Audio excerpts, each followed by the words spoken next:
முக்கியமாகவே கிரகப்பிரவேசத்துக்கு வேண்டியது என்ன என்றால் கணபதி ஹோமம் ரொம்ப முக்கியம்.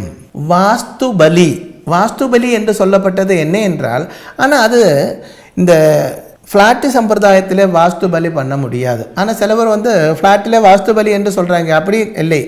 வாஸ்து பலி என்றால் வஸ்து என்றால் ப்ராப்பர்ட்டி, அதை முறிக்கிறது என்று தான் அர்த்தம். வாஸ்து பலி என்றால் வஸ்துவை முறிக்கிறது.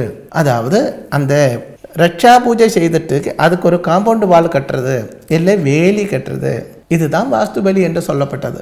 அப்போ அது சிங்கிளாக என்ன சொல்ல, அதுக்கு இண்டிவிஜுவல் ஹவுஸாக இருந்தால் தான் அது பண்ண முடியும். ஆனால் வாஸ்து பிரீதிக்காக உள்ள பூஜைகள் இருக்கிறது.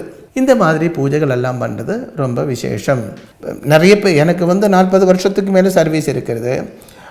நிறைய பேர் அந்த பஞ்சசரசு நம்பூதிரிமார் தான் அதிகமாக அதை பண்ணுறாங்க சொல்கிறாங்க. அதில் ஒன்றும் பெரிய மாற்றங்கள் ஒன்றும் இருக்காது.